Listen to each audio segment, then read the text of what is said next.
Kia ora. We're doing the Tahr, but this one's the odd fellow, perhaps better referred to as the Mystery Bull. It was shot by David G. Gunn, Hawkdun Range, Central Otago in 1999. It's got a Tahr crossed with goat. So the lengths on it are quite substantial. They're 15 and 7 by 15 and 5. The bases aren't that hot. They're 8 and 2 each side. But it does score 47 and 34 when you put it through the Douglas score. So quite cool. This rather different specimen was shot by David Gunn on the Hawkdun Range, Central Otago, some distance from the accepted established range of the Himalayan Tahr in New Zealand. It was entered into the national competition of the NZDA as a Tahr, creating a great deal of interest. One look at the trophy, it would have been called hybrid straight away, you know it. One look at the trophy was sufficient to convince those experienced hunters present that there was something odd about this specimen. Yeah, you can't get that past the NZDA. As a consequence, the writer had decided to profile it as a separate individual after sending photographs of it to several international authorities and one experienced New Zealand biologist. After discovering, much to my surprise, that nothing had been done about trying to establish its breeding since, in particular subjecting it to a DNA test. As can be learned by reading the section of text covering evolution and origin of the species of Hemitragus, I hope I got that right, Hemitragus, there is a long-standing relationship with forms of similar type, including feral and domestic goat. In fact, it is believed that at one period of evolution there was a period of interbreeding between the two. I am sure some of my readers will enjoy the comments of the chosen authorities as listed below, commencing those with the Professor Colin Groves of the School of Archaeology and Anthropology, Australian National University, Canberra, a highly respected international authority on the taxonomy of ungulates. Quote, he is a most unusual-looking Hemitragus gemlahicus. Goodness, my Latin's not wonderful. I have not seen the precise distribution of colours like this, so very black on the foreparts and such a contrast with the yellowish tones of the posterior flanks. But it is the very long leggings on the forelegs that is most unusual. Almost, not quite of course, like of males of Arabicus Jayakari, Arabian Tahr. But the horns, the mane, the lack of colour contrast on the face are as, turn the page here, far from, as my experience goes, those of Himalayan Tahr, no problem. The next comment from Professor Sandro Lavari, that's, what have we got? Oh, his name escapes me. Our Italian vet friend. Formasone. Goodness. Sorry, mate. It'll come to me at 2 a.m. tonight.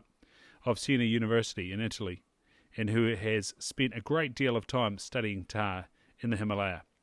Well, definitely there are genes of Himalayan Tahr. Funny, he reminds me of an adult male Arabian Tahr, but he is not, of course. Besides, he must be about 7 to 9 years old, and by the look of him, is about 3 times the body weight of an Arabian Tahr. I cannot detect clues typical of other species, but there is a shallow chamois look in the snout, the whitish throat patch, and in the relatively long legs, but very hard to tell. Of course, knowing the Pinney move around in the area where it was killed could help. Was he bred in the wild or semi-captivity? Then the comments of the man who was quoted as the biologist of the last millennium, George B. Schaller, and author of Mountain Monarchs, a monumental work on the Pinney of the Himalaya. It looks like a hybrid between a Tahr and a domestic goat.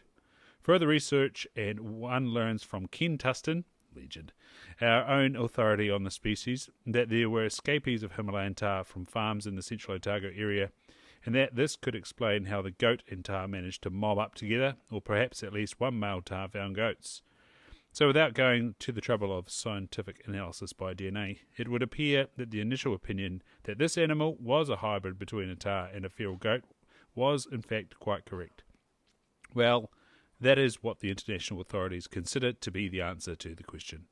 In Westland, there are 2 areas that the range of feral goats and Tahr also overlap, the lower Porua River and also the lower Makawhil River. Perhaps in these areas we could see Tahr and goats cross again in the future. However, as these 2 species are commonly held in safari parks together, it seems that crossbreeding is extremely rare. Anyway, that finishes the Big Game Record series. If you're just new here with the tahr, go back and check out all the other species. They're all there in the podcast or in the YouTube channel. And if you want to read one, get your hands on it. You can get most of them at different times from the NZDA website, their store. I need to get myself the chamois to add to the collection. If you've got one and you want to sell it, hit me up, slide into the DMs. But yeah, thanks so much for everybody that's tuned in to the Big Game Records, supported the Big Game Records. We've had a few sponsors along the way there. And stay subscribed to the Stag Roar podcast. Hopefully we'll be able to get a few more episodes. Now we're a bit more established down here at Ashburton. Yeah, keep an eye out for more to come on the Stag Roar podcast. Cheers. This is the New Zealand Big Game Records series, Volume 8, the Himalayan Tahr, written and compiled for the New Zealand Deerstalkers Association Incorporated by D.Bruce, Banwell and Marcus R.W. Pinney.